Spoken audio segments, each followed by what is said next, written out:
বাংলাদেশের শান্তি যেন ফিরছেই না। দফায় দফায় আন্দোলনে বারবার উত্তপ্ত হচ্ছে ওপার বাংলা। বাংলাদেশে ফের একবার উঠল কোটা অবসানের ডাক। এবার লং মার্চ টু ঢাকা অভিযানে পুলিশের লাঠিচার্জের অভিযোগ উঠল।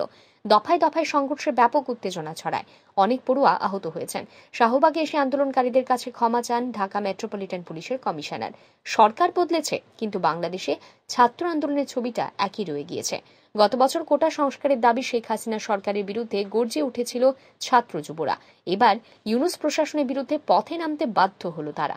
প্রথম আলোর প্রতিবেদন অনুযায়ী বুধবার 27 আগস্ট আন্দোলনকারীরা সকাল 11টা নাগাদ শাহবাগ মোড় ঘেরাও করে ইঞ্জিনিয়ারিং পড়ুয়ারা। স্লোগান দেন, অবৈধ ডিপ্লোমা কোটা অবসান চাই, কোটা প্রথা ভেঙে দাও, মেধাবীদের অধিকার ফিরিয়ে দাও। এরপর দুপুর 1:30টা নাগাদ পড়ুয়ারা যখন অন্তর্বর্তী সরকারের প্রধান উপদেষ্টা মোহাম্মদ ইউনূসের বাসভবন যমুনার দিকে অভিযান শুরু করে, তখন পুলিশ তাদের আটকাতে রণমূর্তি ধারণ করে। সাউন্ড গ্রেনেড, কাঁদানি গ্যাস, জলকামান, লাঠিপেটার অভিযোগ ওঠে। কমপক্ষে 50 থেকে 60 জন পড়ুয়া আহত হয়েছে বলেই জানা গিয়েছে। পুলিশের মারধরের পর পড়ুয়ারা ফের শাহবাগে জড়ো হয়। বিকেল 5:30 থেকে রাত 10টা পর্যন্ত তারা শাহবাগে অবস্থান বিক্ষোভ করেন নিজেদের 3 দাবি জানিয়ে। শেষে ঢাকা মেট্রোপলিটন পুলিশের কমিশনার শেখ মোহাম্মদ সাজ্জাদ আলী এসে তাদের সঙ্গে দেখা করেন এবং পুলিশের ভূমিকায় দুঃখ প্রকাশ করে ক্ষমা চান।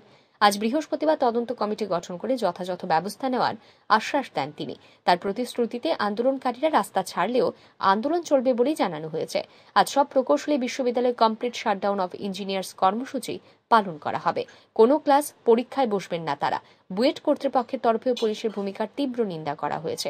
প্রসঙ্গত, মূলত 3টি দাবিতে আন্দোলন শুরু হয়েছে। এগুলি হলো, প্রথম, নবম গ্রেড সহকারী প্রকৌশলী পদে কেবল পরীক্ষার মাধ্যমে নিয়োগ ও ন্যূনতম যোগ্যতা বিএসসি ইঞ্জিনিয়ার করা। দ্বিতীয়, 10ম গ্রেডে বর্তমানে শুধু ডিপ্লোমাধারীরা আবেদন করতে পারেন, সেখানে উচ্চ ডিগ্রিধারীরাও আবেদন করার ব্যবস্থা। এবং তৃতীয়, শুধু বিএসসি ইঞ্জিনিয়ারিং যারা সম্পন্ন করবেন তারাই যেন প্রকৌশলী বা ইঞ্জিনিয়ার লিখতে পারেন সে ব্যবস্থা করা। ব্যুরো রিপোর্ট, আর ই নিউজ।